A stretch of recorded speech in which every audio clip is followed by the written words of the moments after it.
বাংলাদেশ জামাত ইসলামের কোনো মন্ত্রী এমপির বিরুদ্ধে এন্টি করাপশন একটি টাকার অনিয়মের মামলাও করতে পারে নাই। বাংলাদেশের কোথাও কোনো থানায় কোনো জেলায় আমাদের মন্ত্রী এমপিদের বিরুদ্ধে একটি মামলাও অনিয়মের হয় নাই।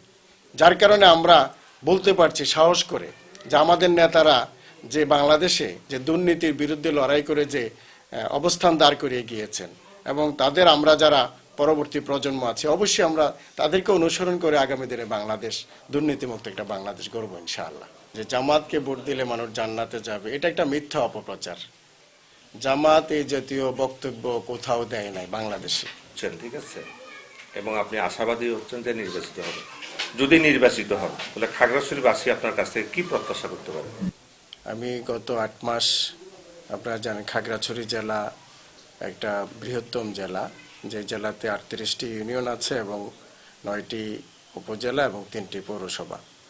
তো আমি ইতিমধ্যে সকল উপজেলা সকল ইউনিয়নগুলিতে আমি জনগণের সামনে গিয়েছি এবং জনগণের সাথে আমার মত বিনিময় হয়েছে, শুভেচ্ছা বিনিময় হয়েছে এবং আমি আমার জামাতের পক্ষে যে প্রতীক আছে দাঁড়িপাল্লা প্রতীকের পক্ষে তাদের মতামত চেয়েছি এবং জনমত চেয়েছি এবং আমাকে সমর্থন করার জন্য, দাঁড়িপাল্লাকে সমর্থন করার জন্য আমি আহ্বান জানিয়েছি।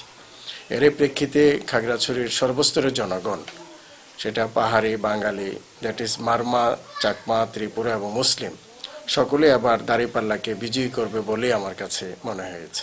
যে জামাতকে ভোট দিলে মানুষ জান্নাতে যাবে, এটা একটা মিথ্যা অপপ্রচার। জামাত এই জাতীয় বক্তব্য কোথাও দেয় নাই বাংলাদেশে যে আপনি জামাতরে ভোট দিলে জান্নাতে যেতে পারবেন। এটা আমাদের যারা প্রতিপক্ষ আছেন তারা এটা একটা মিথ্যা অপপ্রচার চালাচ্ছেন এবং এটা কোনোভাবে সঠিক না। আমরা জামাত যে আহ্বানটা জানাচ্ছে সেটা হলো দাঁড়িপাল্লাকে যদি আগামী দিনে আপনারা ভোট দেন, এদেশের জনগণ যদি রাষ্ট্র পরিচালনার দায়িত্ব দেয়, জামাতের প্রথম এবং প্রধান কাজ হবে বাংলাদেশকে দুর্নীতিমুক্ত একটা রাষ্ট্র উপহার দেওয়া। গত 54 বছরে এই রাষ্ট্রটি যারা পরিচালনা করেছেন, যারা এই দেশকে পরিচালনার দায়িত্ব দেশের জনগণ দিয়েছিল, তারা বাংলাদেশটাকে দুর্নীতিমুক্ত করতে পারে নাই। এটার একটাই কারণ, সেটা হলো সৎ নেতৃত্ব প্রতিষ্ঠা হয় নাই এবং সৎ নেতৃত্ব প্রতিষ্ঠা হলে আজকে বাংলাদেশ দুর্নীতিমুক্ত একটা রাষ্ট্র থাকতো। 54 বছরে হাজার হাজার কোটি টাকার বাজেট হয়েছে, কিন্তু সে আলোকে বাংলাদেশের কোনো উন্নয়ন হয় না, অবকাঠামোগত উন্নয়ন হয় না, ট্যাক্সই উন্নয়ন হয় নাই। এর জন্য জামাতকে যদি আগামী দিনে আমাদের দেশের জনগণ রাষ্ট্র পরিচালনার দায়িত্ব দেয়, আমরা বাংলাদেশকে অবকাঠামোগতভাবে ট্যাক্সই উন্নয়ন করব এবং বাংলাদেশকে একটি দুর্নীতিমুক্ত রাষ্ট্র উপহার দেব ইনশাআল্লাহ। এবং আমাদের প্রশাসন, আমাদের যত জায়গাগুলো আছে, শিক্ষা, চিকিৎসা, কালভার্ট, আমাদের রাস্তাঘাট, সকল জায়গায় আমরা ট্যাক্সই উন্নয়ন নিশ্চিত করবো ইনশাআল্লাহ।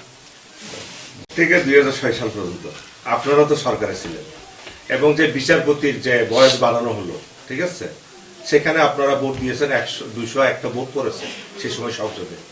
তবে আপনারা কি দায় কি এড়াইতে পারেন এই 54 বছর? জি, আমি ধন্যবাদ জানাই আমার অত্যন্ত শ্রদ্ধাভাজন সাংবাদিককে।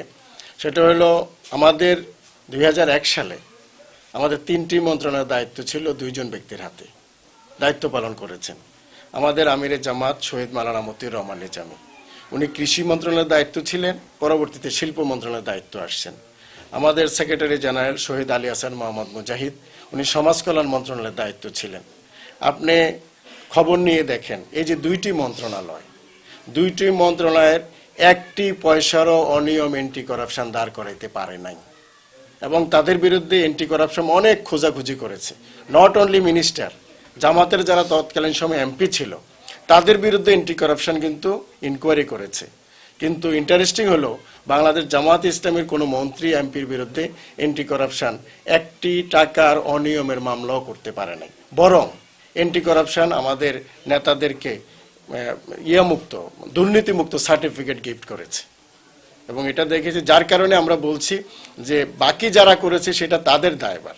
জামাতের যারা মন্ত্রী ছিল, জামাতের যারা এমপি ছিল, তাদের সেখানে কোনো দায়ভার নেই, যেহেতু তারা কোনো করাপশনের সাথে রিলেটেড না এবং অ্যান্টি করাপশন দুর্নীতি দমন কমিশনেই তাদেরকে দায় মুক্তি দিয়েছে এবং তাদের বিরুদ্ধে কোনো মামলা হয় না। বাংলাদেশের কোথাও আপনি খবর নিয়ে দেখেন, বাংলাদেশের কোথাও কোনো থানায় কোনো জেলায় আমাদের মন্ত্রী এমপিদের বিরুদ্ধে একটি মামলাও অনিয়মের হয় নাই। যার কারণে আমরা বলতে পারছি সাহস করে যে আমাদের নেতারা যে বাংলাদেশে যে দুর্নীতির বিরুদ্ধে লড়াই করে যে অবস্থান দাঁড় করিয়ে গিয়েছেন এবং তাদের আমরা যারা পরবর্তী প্রজন্ম আছে অবশ্যই আমরা তাদেরকে অনুসরণ করে আগামী দিনে বাংলাদেশ দুর্নীতিমুক্ত একটা বাংলাদেশ গড়ব ইনশাআল্লাহ।